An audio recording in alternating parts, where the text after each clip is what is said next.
I'll be starting here shortly. Get some lights going here. All right.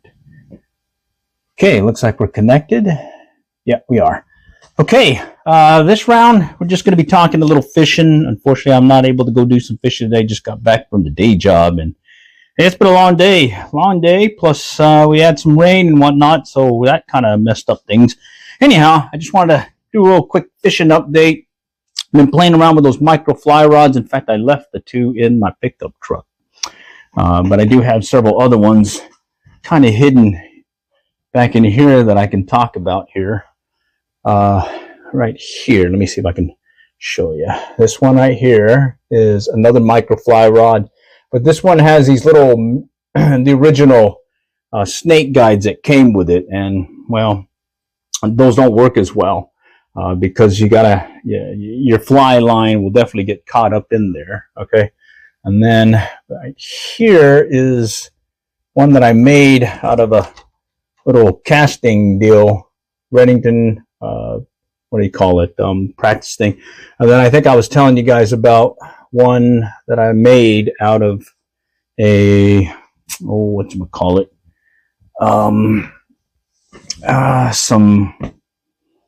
what was it? A fishing blank. So let me go ahead and get those out, and hey, maybe we can get some engagement going here. All right, but first I need to find my, where is it? Oh, here we go. I need to put this deal on here so that I can actually walk around and whatnot and show you what I got going. Okay, so bear with me. Okay. Oh, holy cow. There we go. Okay, let me tighten it down, and we'll be starting here shortly. Okay. All right. Okay. Let's go and pop this baby. And I think I've got it. I don't understand why it's saying there's not enough streaming capability in there, but I'm going to let it run. Okay, let's see if I can grab my dealie here. I'm going to grab some of these micro fly rods. They're going to be different than the ones that I was using, and I just mainly want to talk about them and let you know what these variants are. Okay, so let me grab them real quick. Okay, one of them is right here. Right here. Here it is. All right. I want to grab this one. I'm going to grab this one. I'm going to grab another one here. Okay. And then I'm going to grab one more. Actually, let me grab a third one. Okay. Because I think these will give you a good idea of some of the stuff I made micro fly rod fishing. Okay. All right. Here we go. Okay. I got it right here. Okay. So last two live streams, when it wasn't raining, I made it to a local pond and did a little fishy. Okay. And turned out good. Hi, Abdul. How's it going? Howdy. And what I used was a two-piece micro fly rod where I repurposed the 8-weight fly rod that I broke. And that one worked really well. And then later on, I came up with one that I took the Penn fishing rod, okay, and I converted it into something like this, okay. Got a little fly reel here. This is the Penn fishing rod, but I flipped it backwards, put a little cork butt section here, and then I kind of built up a handle with some tennis grip tape, whatever, for a tennis racket. And I kept the guides the same, okay, right there. All right, so the one that I was fishing with yesterday, I took the guides off by cutting it, okay, and then I replaced it with some snake guides like a normal traditional fly rod. Okay. All right. Woodquins was fixing my rod yesterday, but I can fix that. I left it for later. Oh, nice. Okay, cool. All right. And so the one that I was fishing with yesterday is basically this same setup, except I cut these off, the one rod guides that came with it, and I replaced them with just traditional snake rod guides as well as a tip. Main reason being this fly line barely fits through that little rod guide, and so that makes it a lot harder. Okay. All right. Let's see right here. Let's see if I can kind of work it through. Okay. Right here is the fly line, and what that is I repurposed some 5-weight fly line using the thin running section. And up there, I've got a bunch of fly rods. These are old fiberglass ones that I've kind of retired over the years. And then I've got some more fly rods back in that corner over there. And those are like some graphite stuff and all that. Let's see. Next thing is, I guess the key takeaway here is you can buy one of these Penn fishing rods, P-E-N fishing rod, from Amazon, and repurpose it. I think I've got a website where I talk about how I made this thing. Okay, but it's a fun one, and you can you can use the rod guides that come with it. The main problem I had was getting that knot and leader connection, because I'll have it set up with a what do you call it, a nail knot, and when I put that nail knot on there, it won't fit through this guide here. See how small that is? Really small. Right there, that's very thin. All right. Okay, so with that, I also made some using some fly fishing, or correction, ice rod fishing blanks. So these are, this one is basic an ice fishing handle, and basically it's an ice fishing rod right here. But I went ahead and just made it into a fly rod. So I've got some snake guides. I've got that deal here, and I gave it a little extension so that the blank was, let's say, this much, and then I also took an old broken rod that I had, and I used that to extend it out, kind of super glued it in place, or use some of that some glue thing that works really well. And this one has a Tennessee reel slip seat right here, style reel thing. And yeah, overall, I've used this one before too. All right, and I've used anywhere between little 2-3 weight fly reel on this, and it's a fun one also. This one doesn't collapse to one piece. All right, and this other one I made also with an ice rod fishing blank. Okay. Right here. But instead, I like wine. So I took a bunch of wine corks and made my own reel seat for it. And then I have one of these Fuji style reel seats that you can undo, pop it open, close it. In fact, I think I got some extra ones here. Let's see. Now, somewhere in here, I've got some extra ones. I grabbed 2 of them because I was going to put it on my crossbow and do some crossbow fishing. Anyways, it's tough to find these reels anymore. I used to get it from a company that they went out of business. You can probably get the whole thing as a combo with this from Amazon. Just look online. But if you can't find it, look at this. It's kind of dusty. But this is a B&M crappie reel that you put on a little crappie rod, but it does, in short order, micro fly reel like that. Okay, I think these, when I got this one, it went for like $5-6. So, and this one's another fun one to cast. One piece again. All right, but let's say you're not you're just in a hurry and you just want to get out there and try doing some micro fishing. So guess what? I picked up one of these Orvis Practicasters. Okay, it's a real short rod. Okay, doesn't have a reel seat or anything. You kind of practice with it. Then I also got one of these Redington practice rods. Okay, this one's their version of what the Orvis Practicaster is. All right, and what I did there was I just zip tied a fly reel to it. And this is a Fly Start 1 Ross reel. All right, this one I believe I did the same thing with a little 2-3 weight 2-3 weight Echo Ion fly reel that I like using. Okay, so to get started in micro fly fishing, you can convert a Penn fishing rod. You can take an ice rod fishing blank, put your own handle on that, or even get one that's pre-made.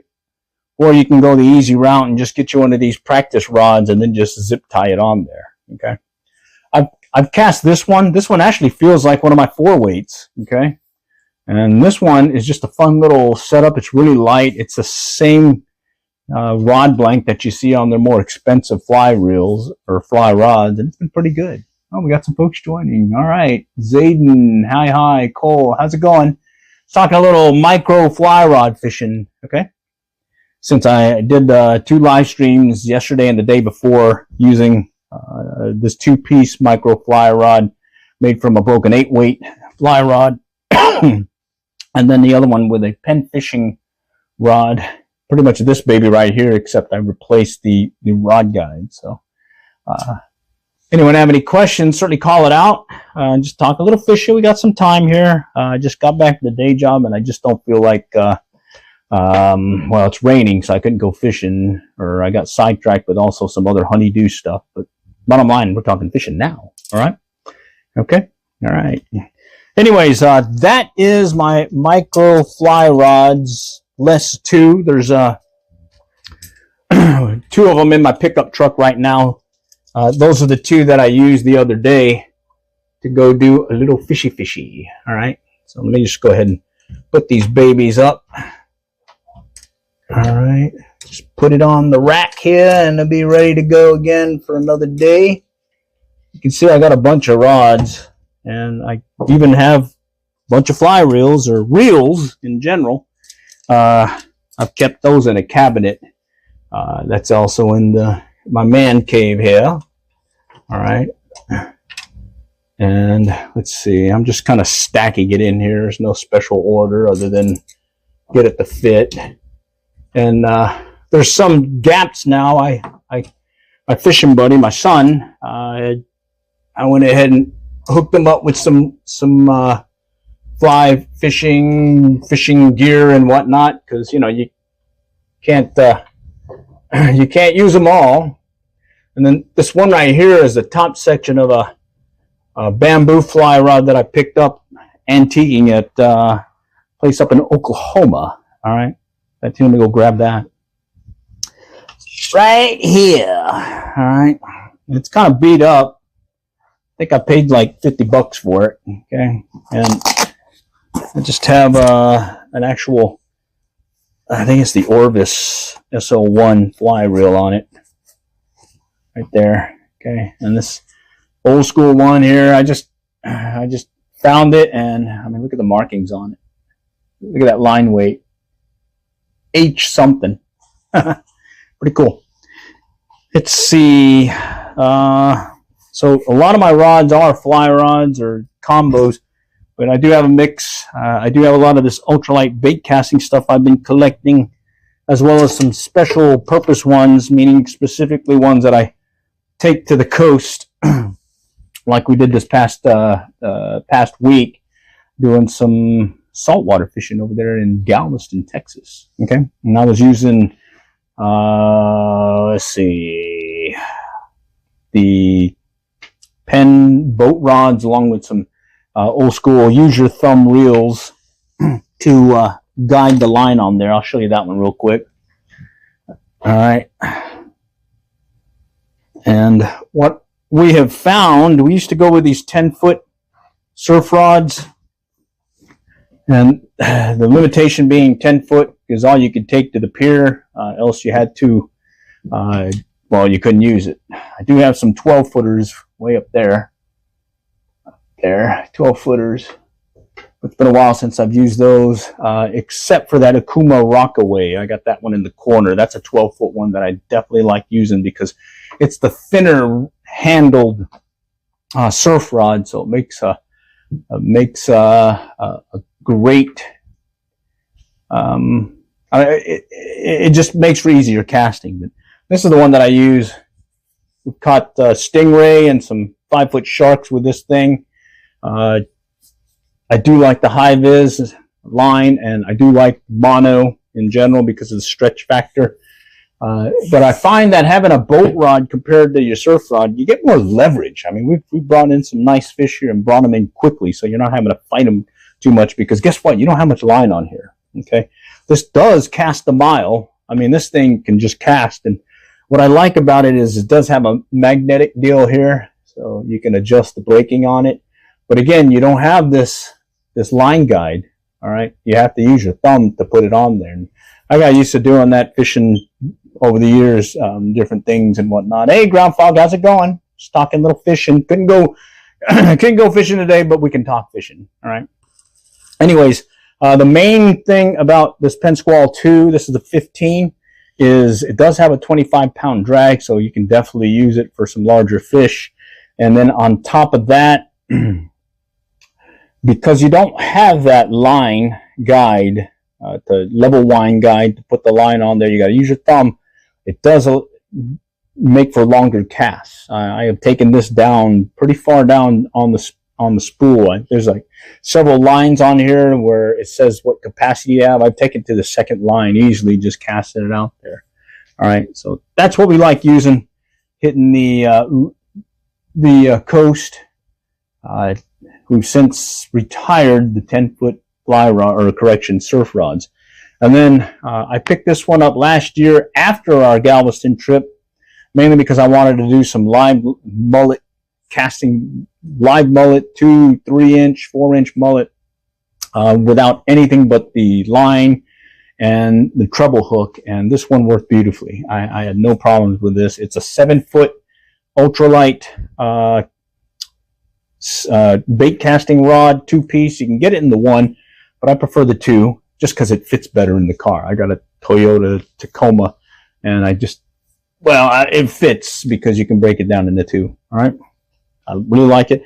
This round, I normally start with 8-pound Stren mono in general when I'm fishing the local ponds here. I can cast 1/16 ounce, no problem with this baby.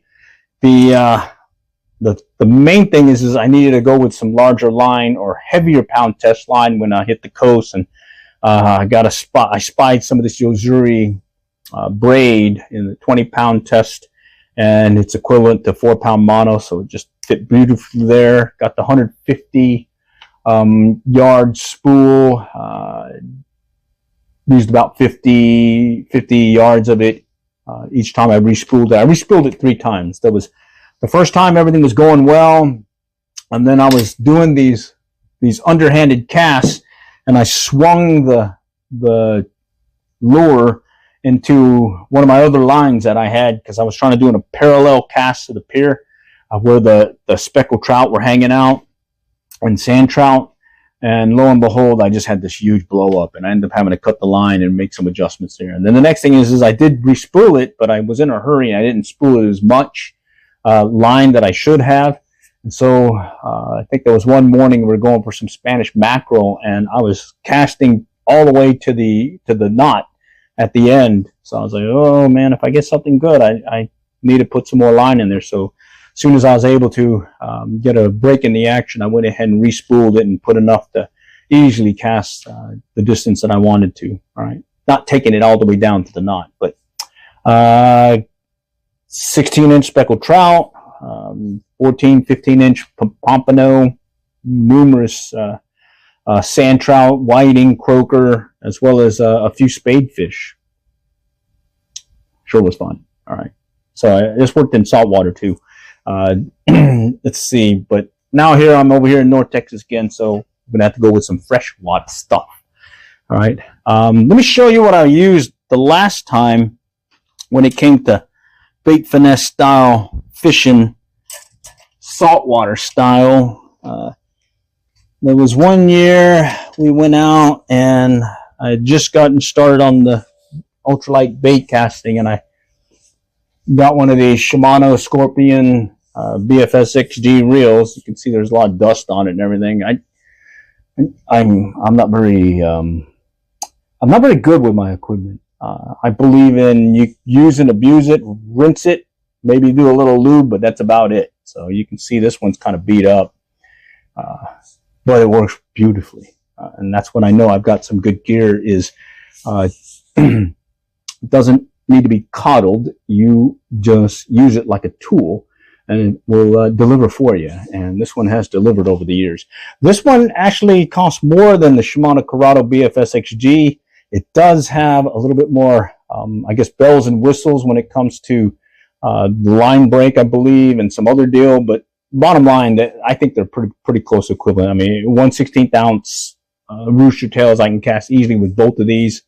I just went the Shimano Corrado BFS XG because it just had come out, and there's nothing wrong with buying some more fishing gear, especially since I got some gaps now in the wall hanging stuff here. All right. So very fun. I use this off and on.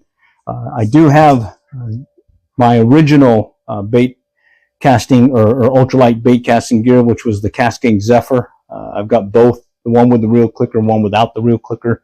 And I did make some modifications to it with a high spool speed bearing on one of them that allows me to cast. I can still cast 1/16 ounce on it, but well, it works. This is one of them. Grab them both. Okay. So one of these, oh wait, wrong one. One of these has a reel clicker and the other one doesn't. Let's see. Oh, it's buried in here. All right. And then one thing I did is, I think initially I got one of those. Oh, there they are. Let me show you. Right up here. See those yellow rods? Those are fiberglass rods that I got from Cabelas. They're micro light rod. Got them for like 25 bucks. Really flippy. Just the handle is kind of big. That was what I was using on the Casting Zephyrs initially.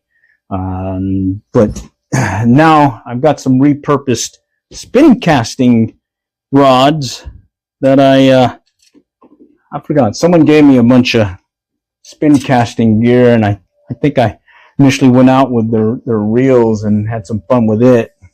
But that's what I got the Casting Zephyrs on. It's the Microcast spin casting rod. It's a 4.5 foot one piece. Guess what? This makes an awesome bait finesse system style combo. All right. I've used this setup here with all, let's see, with the Shimano Corrado BFS XG, the Scorpion, both the Casting Zephyrs, and then that Flight Feather, that one that I can cast a 1 gram trout magnet, no problem. And, you know, if you kind of short on money and you need and you have one of these already, go ahead and repurpose it as a bait finesse style rod and reel. I do have the Handing Magic L in the 6 foot as well as the 4.5. The 4.5 is now 4 foot 3 inch because I snapped it. What happened was I was fishing and I had hooked onto some snag or something, and I pulled back on it. It shot back and hit the tip and broke the tip. So yeah, it's now 4 foot 3 inch instead of 4.5, but it still works really well. I mean, see my more recent videos with that Flight Feather, and you'll probably see it in there. And that one's in my pickup right now as well. Okay. All right. What else to talk about? Anyone have any call outs that they want to throw at me? Just had the opportunity to do a little stream. Not able to go fishing today, but I kind of wanted just to touch base with y'all. Oh, I did pick this up. They sent it to me from the YouTube partner Perks or something. And here I did a knot tying one where I talked about three knots that I used on the coast, and I believe I'm going to start using them again. The one that I really liked is that variation of tying a blood knot, aka barrel knot. It just makes life so much easier, because before I'm all thumbs trying to do this, especially when it's cold. Now that I can do this little variant of it, it it's a game changer for me. I'm tying more of my barrel knots instead of going to a swivel to go from my leader to line setup. All right. Other things to talk about. Plan for this weekend. We're supposed to get some more rain, and we're getting a cold front here in the next few days. We're going to go from the hundreds and 90s to maybe the 80s. A little chill there. I might have to put out a coat or something, you know.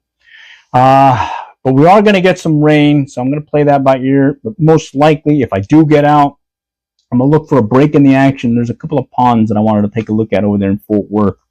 And I'll either be fishing with a fly rod. I think I got the 5-weight classic trout in the pickup truck, as well as both the micro fly rods. And then I've got the flight feather bait finesse one. So I'll probably use one of those in the upcoming weekend here. It's a 3-day weekend. I got some honeydews to knock out Saturday, but if I see a break in the action there or the schedule, I'm gonna definitely wet a line, you know. Nothing wrong with wetting a line, all right?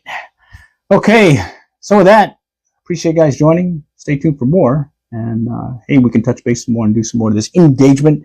I am liking this setup now. Got this for like 16, 17 bucks right here. And it's got 2 of these microphones. It's got a receiver that goes into your phone. That's what I have connected right now. And I had to get a little extension because I don't want to take my phone out of the protective case. And from there, I'm streaming this time to the cloud, and then it's going to a virtual machine on the cloud, and then it's streaming down into YouTube. And to maintain engagement with y'all, I've got my iPad over here so I can see the chat. And this is very similar to the setup that I used when I was on the coast, except I have a, what do you call it, right here. I've got a USB modem and travel router, okay, right here, right there. And that's what I use to connect to one of these phones that I picked up for, right here, let me grab it, AT&T phone. And that's how I was maintaining connectivity with y'all when I was on the coast. All right, so all I do is just kind of hang it up here, put that baby on the back here, and I can do like my iPad and just kind of maintain connectivity with y'all, just keep the engagement going. I can answer back any questions and whatnot, and at the same time I can use my phone and just kind of walk around and be able to show you the action instead of just I guess a first person point of view. Now you get more of a third person, and I can actually just kind of demo stuff for you. Plus I can just flip the camera around, the camera itself, and shoot it down into the water so you can get a good view there too. And certainly is fun. I do like this live streaming stuff, and I do appreciate you guys joining. All right. Okay, all for now. Next time we'll catch y'all there, and good luck and good fishing.